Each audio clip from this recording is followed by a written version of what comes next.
corazón de los padres se vuelve a los hijos. El corazón de los hijos se vuelve a los padres. Vamos a empezar, vamos a iniciar rápidamente. Entonces, vamos a darle gracias a Dios y Poli nos va a dirigir en la oración. Vamos a cerrar nuestros ojitos y le vamos a agradecer a Dios por este tiempo en familia, que podemos hablar de Él y tratar cosas de Él. Padre Celestial, te agradecemos, Señor, porque tú has tenido por bien que nos levantemos hoy, que tengamos un día más, Señor. Te agradecemos por este tiempo, Señor, que tenemos con nuestra familia, Señor, de devocional, Señor. Gracias porque sabemos que tú estás bendiciendo a cada familia, Señor, que tú eres nuestro sustento, Señor, en medio de esta crisis, Señor, que no nos faltará nada si estamos contigo, Señor. Gracias, papá. Hoy bendigo desde el más grande hasta el más chiquito de esta familia, Señor, y los pongo en tus manos, Señor. Que todo lo que hagamos en este tiempo, Señor, lo podamos poner en práctica, Señor. Gracias, Señor. En nombre del Padre, del Hijo y del Espíritu Santo. Amén.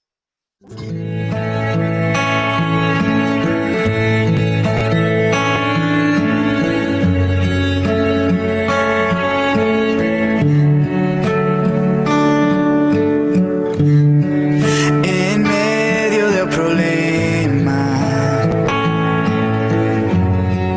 cuando ya no puedo más,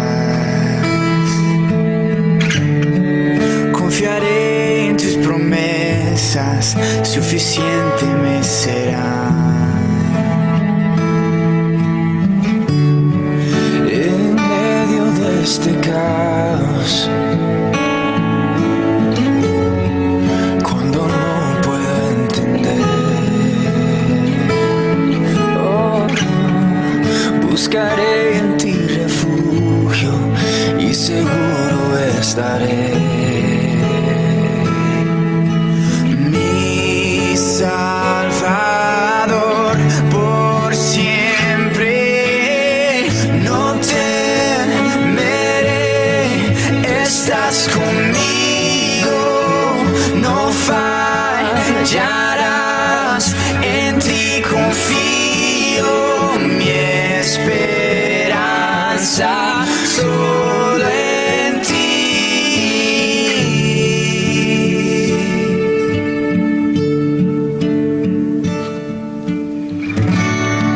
Quebrantado en el silencio, puedo oírte susurrar. No estás solo en tus problemas, contigo siempre voy a estar. Mi Salvador por siempre, no temeré, estás conmigo, no fallarás, en ti confío, mi esperanza solo en ti. Y el día en que no tenga fuerzas, serás Jesús, mi fortaleza, mi esperanza solo en ti.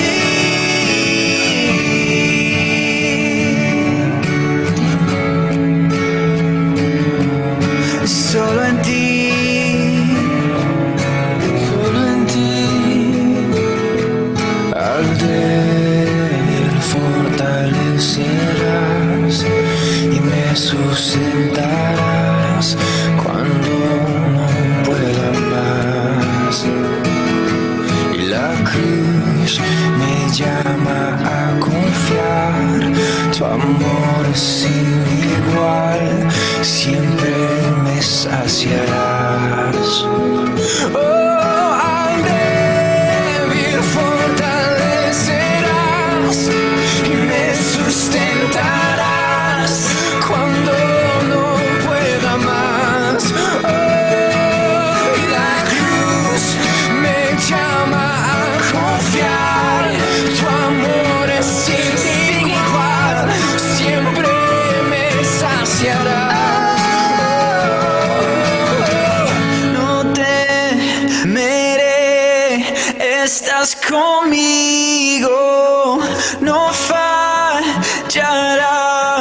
en ti confío. Mi esperanza solo en ti. Oh, el día en que no tenga fuerzas, serás Jesús mi fortaleza, mi esperanza solo en ti, mi esperanza solo en ti, mi esperanza solo en ti.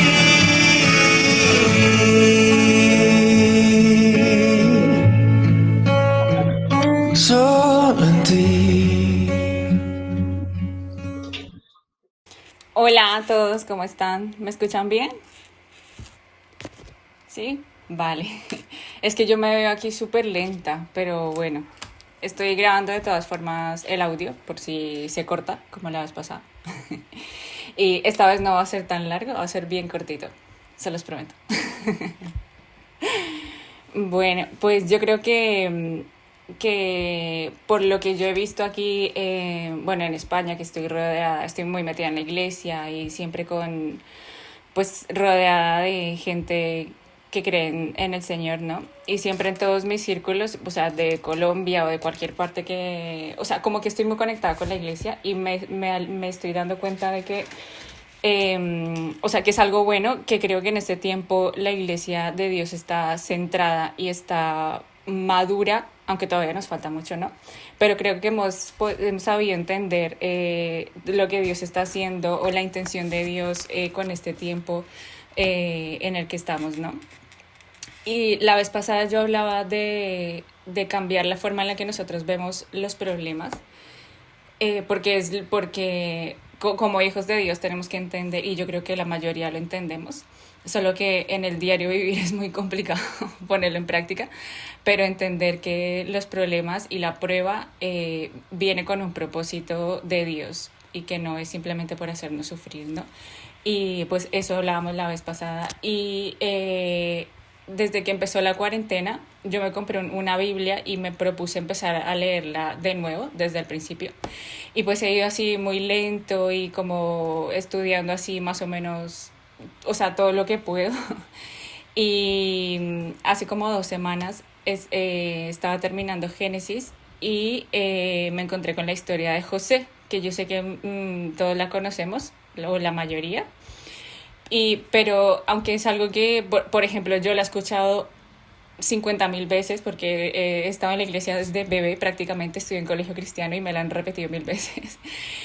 Pero cuando uno la lee con un entendimiento diferente, o también muchas veces Dios te muestra una misma historia desde un punto de vista diferente según el propósito y según la necesidad que tengamos, ¿no? Y esta vez leyendo la historia de José me impactó mucho todo lo que Dios hizo en su vida y a través de su vida, ¿no? Y aunque hay muchísimos, como él, hay muchísimos hombres y mujeres en la Biblia de los que podemos aprender muchísimas cosas. Pero bueno, o sea, tenía en mi corazón compartir esto. Es muy cortito para que no se me aburra. Y bueno, a ver si esto me deja. Vale, yo titulé el mensaje es cuestión de actitud.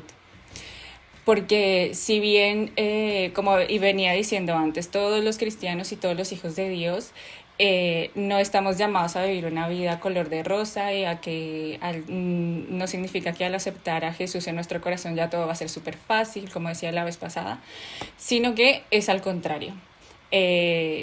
Al Dios adoptarnos como sus hijos, nos tiene que educar, nos tiene que formar, nos tiene que pulir, y para eso su instrumento estrella pues son las pruebas. Y en la vida de José, como en muchos hombres, pues él pasó por muchas pruebas desde muy temprana edad, yo creo que desde que nació. Pero no admiro su vida por las pruebas, porque todas las pasamos, sino por la manera en la que él se enfrentó a ellas, por la actitud que él tuvo frente a cada una de esas pruebas. Y, o sea, para empezar, desde que él nació, fue el hijo de Jacob en su vejez, ¿no? Y era como su hijo preferido y por lo tanto pues sus otros hermanos le tenían mucha envidia, lo odiaban, cuando prácticamente no se dirigían a él, si lo hacían pues le hablaban con mucho odio y todos conocemos la historia de los sueños que tenía José, que al contárselos a sus hermanos de que prácticamente ellos se iban a rendir, se iban a postrar delante de él, pues obviamente eso produjo aún más odio y más resentimiento de sus hermanos hacia él. Y eso fue desde su niñez, ¿no? Ese problema, aparte venía de una familia súper disfuncional, con problemas terribles, que yo les animo a que si no han leído la historia de José así muy concienzudamente, que lo hagan, porque a mí me ha servido muchísimo, me ha impactado mucho y ha sido de mucha bendición para mí. Entonces, en primer lugar, de la vida de José, podemos aprender que la vida no siempre es justa. O sea, el hecho de que Dios nos ame, el hecho de que seamos sus hijos, o sea, eso está claro, está seguro. Pero como decía la vez pasada, estamos en un mundo de pecado y en un mundo en el que lastimosamente prima la maldad. Y pues eso hace que estemos sujetos a cosas negativas durante todo el tiempo que estemos aquí en la tierra, ¿no? Entonces, como les decía, José no tuvo una vida para nada justa, o sea, a pesar de, yo creo que era un buen niño desde su niñez, y fue un buen joven, y eso se puede ver en la vida que tuvo más adelante, aunque no cuenta mucho, la Biblia no cuenta mucho de su niñez, pero bueno, no, tenía una familia terrible. Sus hermanos lo odiaron sin causa, como decía, y lo vendieron como esclavo a Egipto cuando tenía más o menos 17 años. O sea, un jovencito desde tan temprana edad ya teniendo que enfrentarse a un odio así tan fuerte que sus hermanos querían, o sea, estaban planeando matarlo, ¿no? Fue porque uno de ellos intervino y dijo, no, no, mejor no lo matemos, vamos a venderlo mejor como esclavo, que es un poco para no cargar con esa culpa, ¿no? Además fue maltratado prácticamente toda su vida, después de haber sido, sí, que sus hermanos le quitaron la ropa, lo maltrataron, le golpearon, lo vendieron. Eso ya es un maltrato terrible, o sea, eso ya es para crear un trauma para toda la vida, para cualquier persona y más a esa edad, ¿no?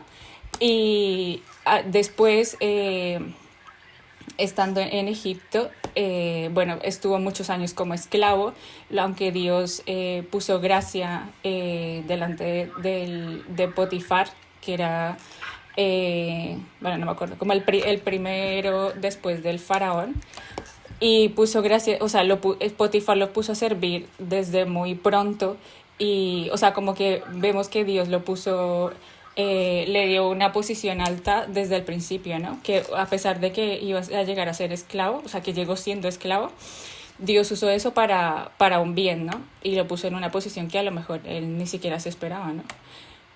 Pero después de eso, con todo, bueno, la mujer de Potifar se le ofrece y tal, y como él no cedió ante esa tentación, pues la esposa de Potifar hace que lo encarcelen, está muchos años José en la cárcel, cosa que yo creo que, o sea, yo me ponía en el lugar de José y yo digo, o sea, ¿qué haría yo si tuviese que pasar porque todas esas fueron injusticias? O sea, él no merecía ser vendido como esclavo, él no merecía, no hizo nada para terminar en la cárcel, pero aún así él tuvo una actitud, o sea, nunca se le ve a José quejándose, ni preguntándole a Dios por qué le pasaba eso.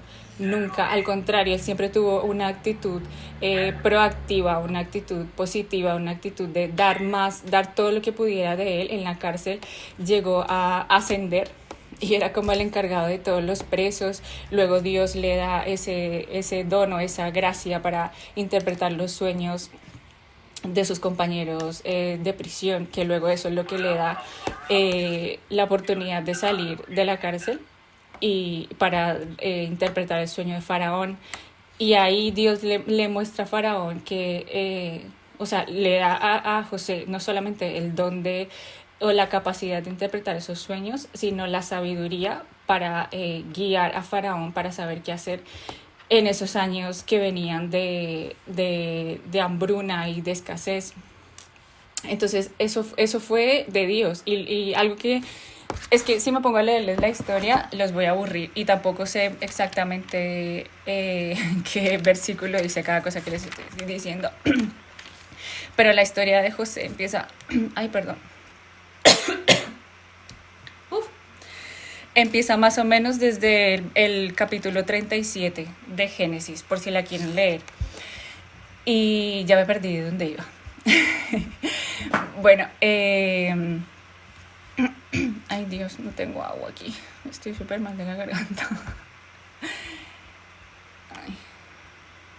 Esperen un segundo que pasó algo. Ya. Vale.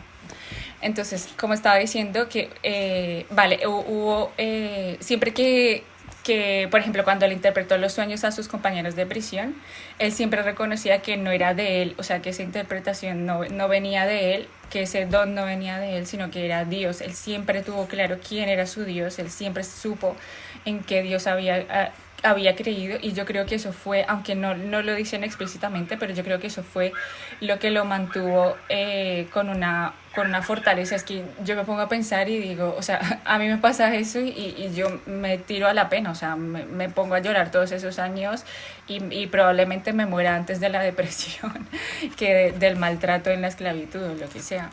Entonces, es eso. También de la vida de José aprendemos que podemos hacer lo correcto sin importar las circunstancias. Es decir, a pesar de que él estaba pasando por situaciones muy horribles, él nunca permitió que, por ejemplo, cuando la esposa de Potifar se le ofreció, él no se dejó llevar por la tentación, ¿no? Yo creo que la esposa de Potifar tendría que ser guapísima y que a José en su carne no le faltaban ganas de estar con ella, ¿no? Pero él supo poner por delante su lealtad a su jefe, a Potifar, pero sobre todo al Señor, ¿no? Además, él no permitió que sus emociones lo gobernaran, ¿no? Porque yo creo que en una situación, yo creo que todos hemos pasado y pasamos y pasaremos por situaciones muy complicadas, y es muy difícil no rendirnos ante las emociones. O sea, hay que tener un nivel de madurez muy grande pero yo creo que la clave es conocer realmente quién es nuestro Padre, porque a veces yo creo que sobre todo a las personas así jóvenes que no leemos mucho la Biblia y tal, no sabemos realmente quién es Dios. O sea, como que hemos escuchado, hemos ido toda la vida a la iglesia, pero nunca nos hemos puesto en la tarea de conocerlo realmente, de leer la palabra, de conocer sus cualidades, sus características, de conocer qué es lo que quiere Él para nosotros, qué promesas nos ha dejado. Y yo creo que José tenía clarísimo eso, o sea, tan claro que ni siquiera las situaciones más difíciles le hicieron dudar de la fidelidad de Dios y del poder de Dios y del propósito que Dios tenía para él. Y también algo que yo digo, porque claro, si a mí mis hermanos o mis amigos o no sé, me traicionan o nos traicionan, yo creo que nosotros lo primero que pensamos es cuándo voy a tener la oportunidad de vengarme, ¿no? O de echarles en cara lo que me hicieron. Y José tuvo esa oportunidad. O sea, José, después de que fue creciendo, fue avanzando en posiciones en Egipto y llegó a ser el primero en poder más grande de Egipto después del faraón, y porque el faraón le dio a administrar toda la economía de Egipto y todo para los años que venían de hambruna y en fin. Y sus hermanos, que estaban en una zona de Gosén, creo que se llama, cercana a Egipto, pues también estaban siendo afectados por la hambruna, tuvieron que ir allí a Egipto a pedir alimento, y claro, vienen a pedirle a José. O sea, esa era la oportunidad perfecta para humillarlos, para arrastrarlos, para condenarlos, culparlos, pero José hizo todo lo contrario. O sea, primero porque claro, sus hermanos no lo reconocieron, y él se aguantó. O sea, de hecho me conmueve mucho que hay versículos que dice que tuvo que apartarse a llorar, porque pero no a llorar por lo que sus hermanos les hicieron, sino a llorar por el hecho de poder volver a ver a su familia, de poder saber que les preguntó por su padre, si su padre estaba vivo, de poder saber eso, ¿no? y yo veo que era el carácter de Dios, el carácter de Jesús primando en José, ese amor que es capaz de perdonar hasta las cosas más terribles que nos puedan hacer. Y bueno, o sea, con esto pues es animarnos a todos. Yo creo que en este tiempo, yo lo veo así, yo creo que Dios nos está probando el corazón, está viendo en qué lugar está nuestro corazón, en dónde está puesta nuestra confianza, ¿sí? En nuestro trabajo, en la economía, en la situación sí, en la estabilidad del país, en el alimento, en los que tenemos alrededor, bueno, en mil cosas, lujos, cosas que podamos, hobbies, cosas que podamos tener que nos apelen. Y yo creo que Dios yo creo que con cada uno en este tiempo de cuarentena, de confinamiento, de como se quiera llamar, nos ha hecho mirarnos a nosotros mismos de una u otra manera, enfrentarnos a nosotros mismos y darnos cuenta nosotros de qué es lo que hay realmente en nuestro corazón. Yo por lo menos me di cuenta de que no estaba poniendo a Dios en primer lugar, estaba poniendo primero mis deseos, ¿no? Mis planes, el tema de poder tener la residencia, el tema de poder, de un trabajo, uno siempre quiere avanzar profesionalmente, siempre quiere tener más economía para estar mejor, para tener, yo qué sé, un apartamento mejor, un coche, un carro. Y yo creo que este ha sido un tiempo en el que Dios nos ha llamado a centrarnos y a ver la importancia de que nuestro corazón esté fijo en Él. Y para Dios lo más importante es nuestro corazón. Él está enfocado en nuestro corazón y Él nos va a hacer pasar por todas las pruebas que sean necesarias para que nuestro corazón para que estemos fijados en Él, para que nuestro corazón dependa de Él. Uy. Yo apunté aquí, de José podemos aprender que no debemos permitir que las circunstancias nos controlen, sino que debemos mantener nuestra mirada fija en nuestro Dios, saber en quién hemos creído y hacer un esfuerzo consciente, porque lo que sale de nosotros en momentos de dificultad es todo lo contrario, es depresión, preocupación, ansiedad. Hacer un esfuerzo consciente por comportarnos de acuerdo al carácter de Jesús, de poder ser humildes, de poder dejarnos, rendirnos y dejar que sea Dios quien nos trate, de poder dejar nuestro orgullo a un lado. Cada uno tiene su lucha personal, ¿no? Y cada uno sabe con lo que Dios está tratando en su vida. De poder tener un corazón correcto, un corazón rendido al Señor y completamente confiado en sus promesas. Todo lo que Dios nos hace pasar es porque está, como decía antes, está interesado en nuestro corazón más que en cualquier otra cosa. Y todas las pruebas tienen un propósito. Y yo apunté aquí 4 propósitos claves que tiene la prueba. Y el primero es que no se nos olvide de dónde hemos salido. El segundo es que sepamos reconocer que nuestra provisión o nuestro alimento o nuestra dependencia tiene que estar en Él, o sea que todo lo que necesitamos viene de Él y la fuente más cercana que tenemos pues es su palabra, nuestro alimento es su palabra, es la manera en que tenemos de conocerle, de acercarnos a Él. La tercera la tercera razón por la que Dios nos hace pasar por pruebas es para que aprendamos a vivir con entendimiento, para que sepamos, logremos comprender que en cada prueba hay un propósito y así aprendamos a vivir con sabiduría en cada prueba y no nos dejemos llevar por las emociones cuando entendemos que, aunque no entendamos el propósito específico de cada prueba, pero cuando tenemos el entendimiento de que hay un propósito, aunque en el momento no sepamos cuál, eso produce en nosotros agradecimiento. Si no tenemos ese entendimiento, vamos a vivir pues una vida de queja, de amargura, de depresión, de frustración, de confusión, etc. Y además de eso, pues, el hecho de que Dios se implique tanto en formarnos, en disciplinarnos, nos demuestra que Él nos ama como hijos, que ya dejamos de ser esclavos, sino que ahora somos sus hijos. Aquí creo que casi todos son padres, menos los más jóvenes. Y yo creo que ningún padre dejaría, si está viendo que su hijo está haciendo, yo que sé, una travesura o algo terrible, yo creo que ningún padre lo va a ignorar o va a decir, venga, sí, dale, sigue haciéndolo. Yo creo que no. Yo creo que el amor que tienen los padres por los hijos, o sea, hace que quieran que sean mejores, ¿no? Y eso pues implica castigarles, implica imponerles un horario, disciplina, etcétera.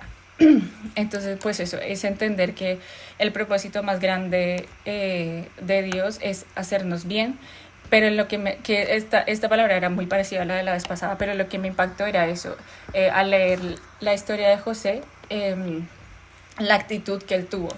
Y yo creo que, o sea, para mí personalmente eso es completamente, es casi que imposible, ¿no? Pero después de leer esta historia de José es como que siempre lo tengo en la mente, porque no sé, al leerlo me impactó mucho porque fue como que yo creo que nunca la había leído, como siempre la había escuchado solamente, había visto obras de teatro con respecto a su historia, pero nunca me había puesto a leerla, nunca me había puesto en la piel de José y sí, en sus zapatos y preguntarme cómo yo reaccionaría si estuviese en situaciones parecidas, ¿no? Entonces es eso, por eso se llamaba el mensaje, o se llama, es cuestión de actitud. Eso es lo que a Dios le importa, o sea, Él no está, a Dios no le preocupa en sí nuestro bienestar, le interesa más nuestra actitud, es decir, nuestro corazón, nuestro carácter, que en sí nuestro bienestar material, ¿no? Hay una frase que no sé quién la dijo, pero la leí por ahí en redes sociales, que decía algo como Dios no está interesado en solucionar tu problema, sino en cambiar tu corazón, en cambiar tu carácter. Y pues es eso, o sea, que podamos tener siempre en mente el tener el que tengamos, que les voy a dejar de tarea, como mi tía, que lean la historia de José. Es que de verdad, yo no sé, me estoy viendo rara, pero ya. Eh, que lean la historia de José y que la lean con ese entendimiento de cómo él enfrentó cada prueba. Y no van a encontrar en ningún momento queja, no van a encontrar en ningún momento cuestionamientos, porque Dios es Dios, Él es soberano y nosotros no somos quien para preguntarle por qué hace las cosas, ¿no? Sino que tenemos que ser unos hijos humildes y saber y tener una buena actitud y saber que Él de lo más malo va a sacar algo bueno. Y era eso. Muy bien, Ilu, muchas gracias. Cuestión de actitud, familia. Cuestión de actitud. Esta vez sí te escuchamos súper bien. Sí, Sí, Así pero que... hoy me ven, es que ¿Dime? estoy en otra casa y vale. No, se te oyó muy bien, muy bien. Muy bueno. bien, gracias por dejarte usar para darnos ese mensaje bonito. Y de verdad que sí, que tomemos el ejemplo de José, que a veces nos estamos pasando por algo más mínimo y decimos, ¿por qué a mí? ¿Por qué a mí? Y José con todo lo que vivió nunca le reclamó al Señor. Entonces, bonita historia para leer esta semana. Otra tarea, leer la historia de José. Entonces vamos a orar por Samantha, por Daniela, por Tomás y por Violeta, para que sea Dios dándoles salud, sea bendiciéndolos en sus cumpleaños, que ese nuevo año que empieza sea un año de bendición, sea un año donde Dios dirija los pasos de cada uno de ellos. Amén. Amén. Amado Señor y Padre Celestial, Dios, en este momento, Dios, nos reunimos como familia, Padre Santo, Señor, para darte gracias por la vida de cada uno de ellos. Señor, en esta semana, Dios, bendecimos la vida de Daniela, de Violeta, de Samantha, de Tomás, que les has regalado un año más de vida, Señor. Padre precioso, te pedimos que seas tú guiando los pasos de ellos, Señor. Que los pasos que ellos den sean pasos guiados por ti, Señor. Que tú vayas siempre delante de ellos, guiándolos, Padre precioso, Señor. No conocemos los anhelos, sus sueños, pero tú sí, Padre. Tú conoces cada sueño, cada anhelo del corazón de ellos, Dios. Te pedimos, Padre Santo, que seas tú respondiendo, Señor, a esa oración que Él tiene en su corazón, Padre precioso. El propósito, Señor, por el cual han sido creados, Dios. Muéstrales, Padre amado, para qué los has colocado en esta tierra, Señor. Y que ese propósito, Señor, se cumpla en la vida de Daniela, de Samantha, de Petra y de Tomás. Bendecimos, Señor, sus familias, Padre precioso, Señor. Y declaramos sobre ellos salud, prosperidad y bendición, Padre amado. Que tú los abraces, Señor. Que tú, Padre amado, estés con ellos, Dios, durante el resto de sus días, Señor, guiándolos en todas sus decisiones, Padre amado. Te lo pedimos en el nombre del Padre, del Hijo y del Espíritu Santo. Amén y amén. Entonces nos vamos a despedir con el mensaje de Milad Mateo. Mi mensaje es más que todo para los adultos. Mi mensaje va más reflejado con el Salmo 23, que dice: Jehová es mi pastor y nada me faltará. Entonces he visto que en esta situación los adultos se preocupan mucho, no tienen a Dios en su corazón, entonces están todo el tiempo como que hay muchos casos, entonces están así muy ansiosos, están siempre alertas. Entonces el mensaje mío es que quiero que se calmen un poquito y que sepan que Dios tiene el control de todo y nos va a sacar de esto. Gordy. Sí, que se calmen un poquito. El Señor como a los niños para hablarnos a los grandes. ¿Sí? Sí. Amén. Muy No bien. sé, muy preocupados. Por favor, cálmense. Que se calmen, por favor. Que se calmen y descansen en Dios. Así es. Amén. Tiene el Con Dios Ahí nos lo dijo Dylan Mateo. Oh, Mateo, tiene el control. Nosotros lo sabemos, pero no confiamos. Hay que tener la fe de un niño. Ellos juegan, se desestresan y uno es el que está como a veces ahí angustiado. Entonces, ahí estaba el mensaje de Lu, de Mateo, las nuevas generaciones, dándonos ese ejemplo de cómo debemos confiar en el Señor. Generaciones y luz, serviremos al Señor.